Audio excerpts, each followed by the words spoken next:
is Varnika Gupta, and this video that we are shooting today is a part of the I Am the Future video series. In this series, we are speaking with various business leaders at Infosys, and today we have with us Sharmistha Adya, Vice President HR at Infosys. Welcome to your story, Sharmistha. Thank you. Great to be here. How are you? I am good and I'm very excited for our chat today. So let's begin by knowing you a bit more. How would you describe yourself? Who is Sharmistha? And if you have to pick like three or four adjectives about yourself, what would those be? I would like to believe that I am an extremely curious person, curious to know new things, especially in the field of science and technology, but in general about anything philosophy, art, history, and I also think that I am not easily perturbed by a challenge or by any ambiguity.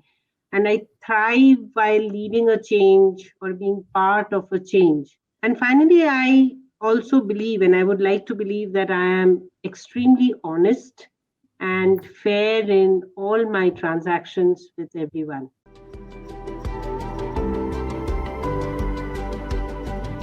Where is that curiosity stemming from? Is it like a childhood where you were given a very stimulating environment? You got it right there.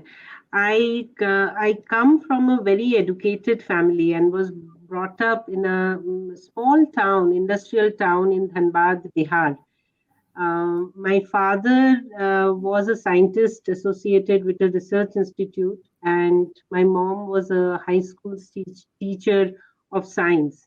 So the environment that I was brought up in was always about learning, about seeking knowledge, questioning what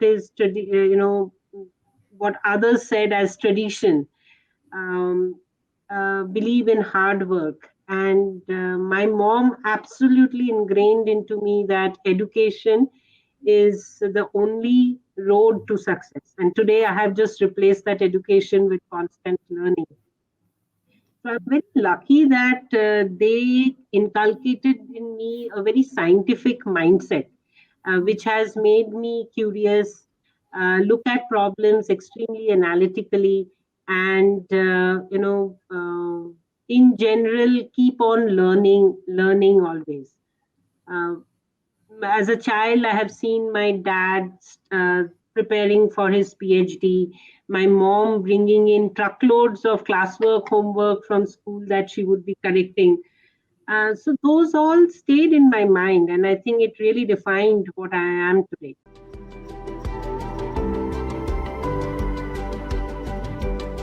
So, Sharmisha, do you also remember some, probably some instances, or people who have had very deep, impression on you, who were your icons growing up, and you learned a lot from them, or some learning that you're implementing in whatever you're doing today as well?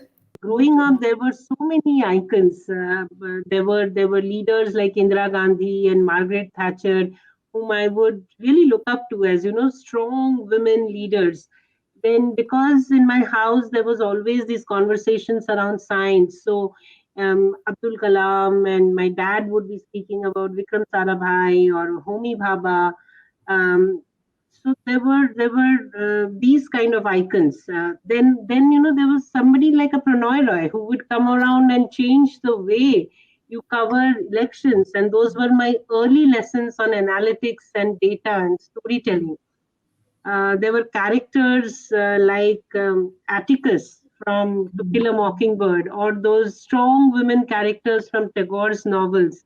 So I just soaked in whatever I could from everyone. But apart from people, I think there were many incidents that were also happening, during that time in the country, for example. And I was always very opinionated, so I knew I had to take certain stands on this. And uh, now when I think back, I remember I used to hold that Indian preamble so close to my heart. Words like equality, fraternity, secular. Uh, those I used to repeat them a lot in all my conversations, and I think those define me somewhere. Those early lessons of the kind of divisiveness I was seeing in society, it helped me become more inclusive or take certain positions around diversity and inclusivity.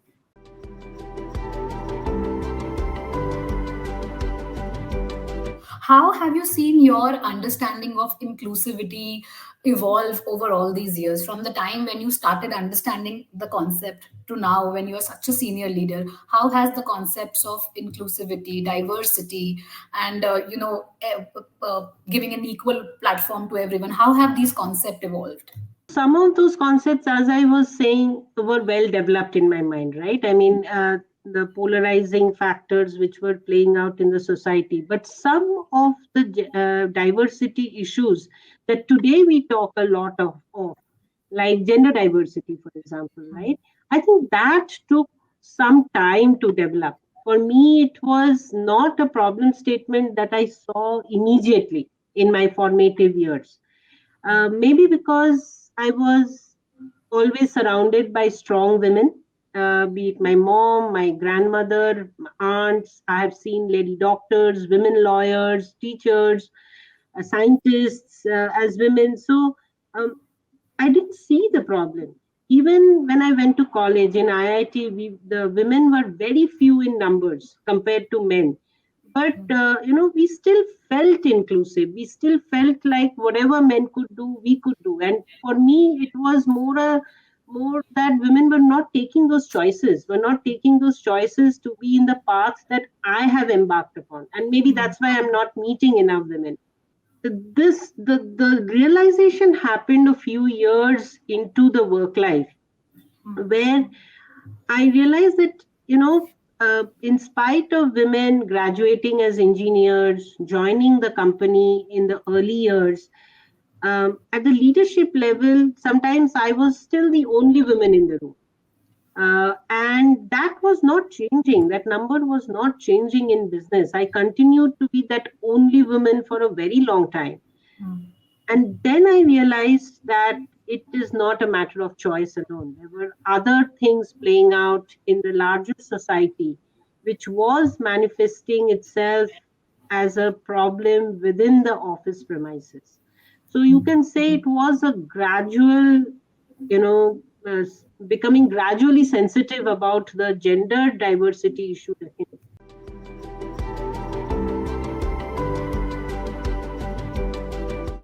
So, well, like you're saying that how you gradually understood the gravity of the situation.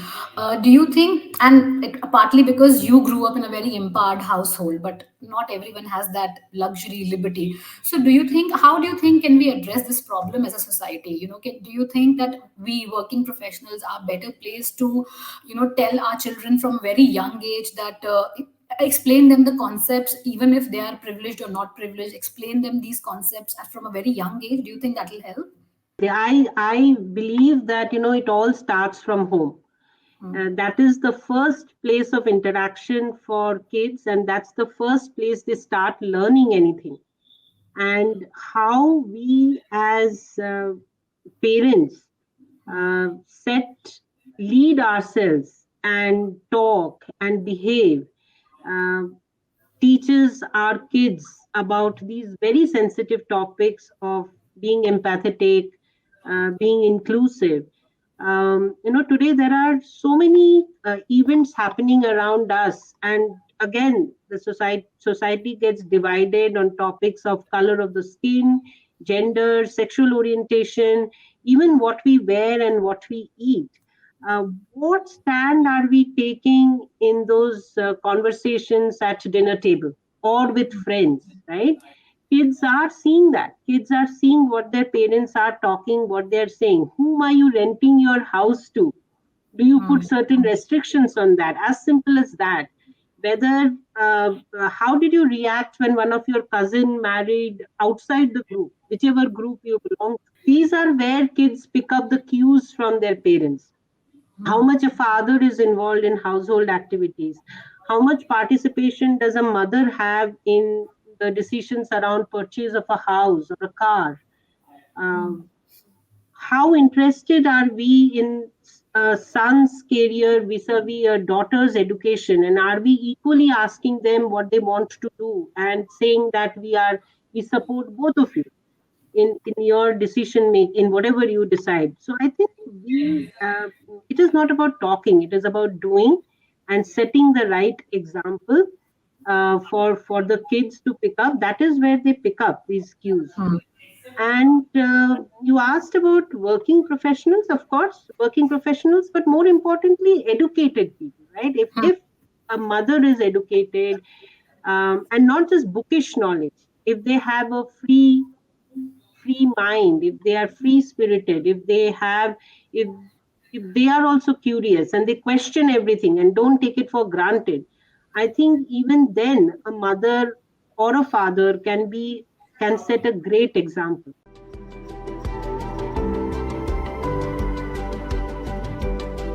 Shamisha, do you remember a incident, or has it happened that when you feel that you were left out, or you were underappreciated, or were not included enough because of your gender, and what did you do about that?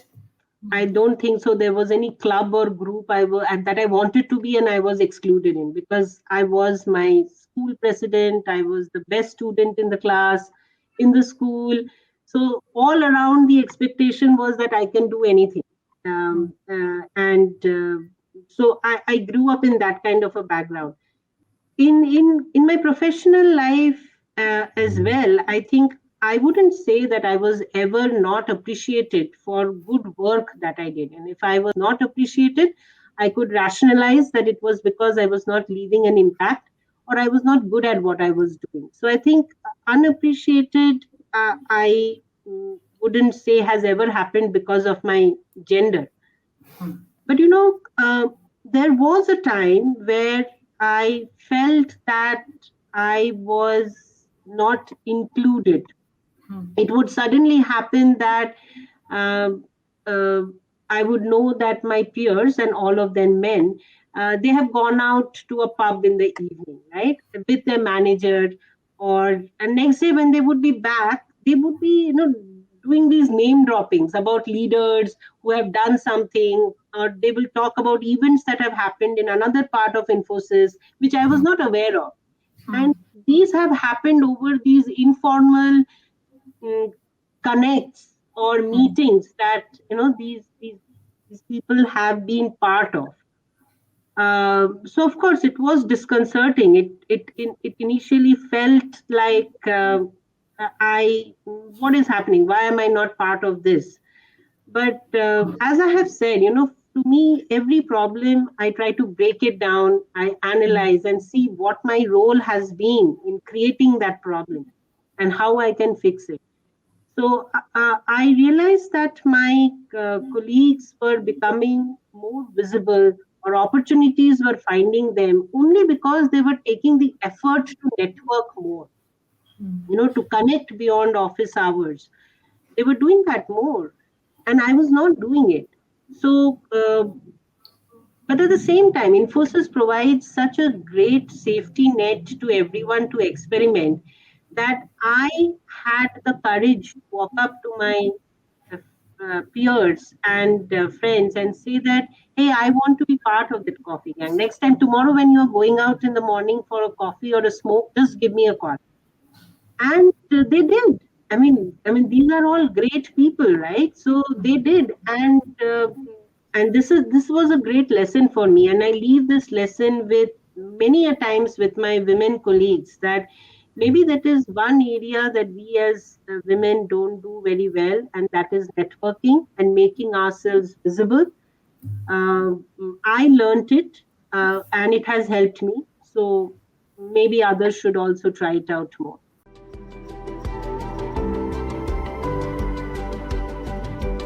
Tell me, Sharmishna, when you have to take care of so many things, like you said, that it was an evolution for you, a journey for you to just change your nature, change your behavior. Can you still be a risk taker when you have to, when you have so many guardrails that you have to be aware of? Can you still be are you still a risk taker? Like, do you mind stepping out your comfort zone, do something completely no one is expecting you to do, even you not expecting yourself to do? Oh, yes. Oh, yes. I think, as I said in the beginning, first question, I think I said that I love to, to be in an environment where there is a constant change. I like to lead change. Um, I think in my career, I have often taken a diversion. I, for the first 13 years, I was in delivery doing steeped in software development and leading teams and delivering software to the clients. And but then I start getting jittery when my learning stops at times. And there was a time when my learning I felt stopped, and I shifted gear and I moved to HR. So after 13 years, I moved to HR. I had a team of around 400, 500 at that point of time in delivery. And I became an individual contributor sitting in one corner of building two in the Bangalore campus. And but what I constantly believe is everything that I have done in the past, the dots somewhere join and come together in the future and enrich the work I am doing at that point of time, right? So my knowledge of technology, of program management, my initial years in HR of dealing with people practices, uh, today has come together and helps me in this journey of creating employee experience through digital HR. So I definitely strongly believe in taking risks in career, because it's only then that you develop a very holistic, you know uh, body of work, and you learn so many new things from everyone, every interactions, every cross functional projects I have been part of. And I raise my hands a lot to take part in these kind of large strategic programs. And it's uncomfortable, but it's great learning.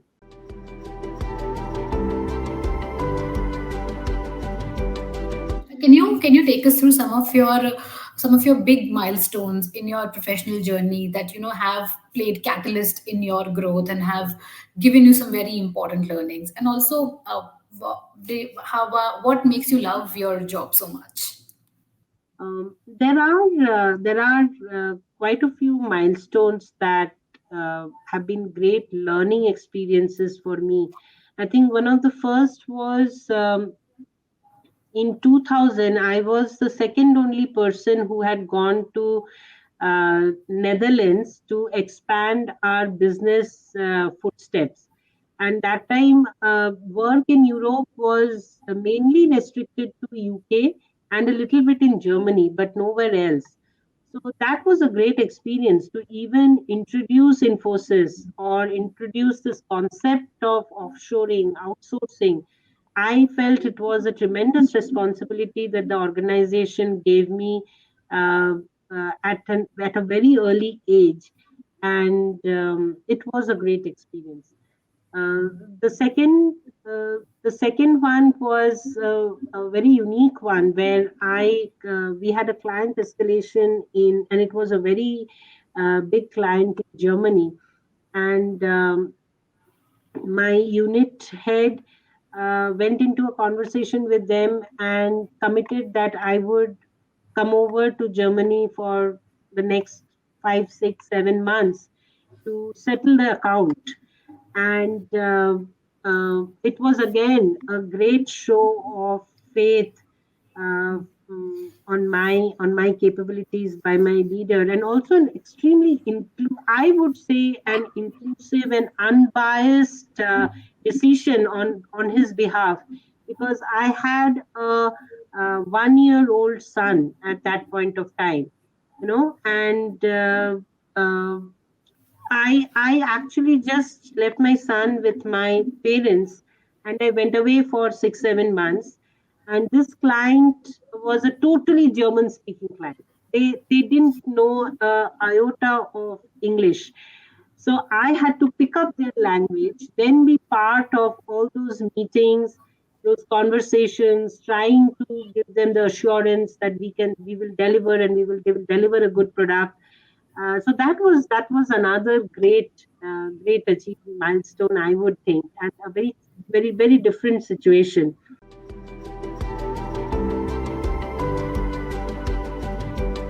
Never give up on your aspiration. Number one, you can put it on sometimes a back burner because of other priorities in life, but never let go of them. It gives me immense joy when I see so many women, coming back after a career break, because at some point they may have to take a break. They were they had to do that. That was their choice. But they again made the choice to come back to job and to work. So I think keep that flame alive inside you. That will definitely light the path ahead. Everyone is a little who is just busy doing his or her work and thinks that that is enough. I think my advice is also to make yourself visible and make your work more visible, right? Show your impact to others, increase your circle of influence and circle of network, so that you're not only doing a good job, but you are actually taking credit and getting credit for the good work, because that motivates you to do more. Continue to keep learning and being up to speed with whatever latest is happening in your field of work or in the field of your interest. Develop a certain specialization. It can be very niche, but if you have that specialization, people will come knocking at your door asking for that, right? And so it is important to read a lot and develop specialization. And I think finally, raise your hand to participate in whatever opportunities that comes your way. Grab those opportunities. Don't sit back and think that things will happen to me. It's important to raise hands, participate, and grab opportunities. Sure. Talking about impact, what kind of impact are you hoping to create with your work? And when I say impact, I mean impact not only at Infosys, but impact in your life, in the lives of your team members, probably ecosystem at large. I feel that if I can leave behind a few snippets or few examples from my life as to how to solve a problem, how to deal with a tricky situation where there is no clear black and white, and you have to go deep within you to see where you stand on matters of ethics and integrity. How do you come across as a leader? How do you create an inclusive workplace where everybody gets equal opportunity, nobody feels excluded, everybody feels welcome and have a seat at the table? I think I hope that through my interactions and through my life, at any point I'm able to leave some of these examples with my colleagues and with my teams, which can be of some use for them at a later point. Thank you. Thank you so much, Sharmishta, for taking out the time, speaking with us, sharing these lovely insights. I'm sure everyone who's listening in is learning so much. I am learning so much. Thank you so much. And thank you, everyone, for tuning to this interview. We have many more of such interviews lined up, so please stay tuned. Thank you.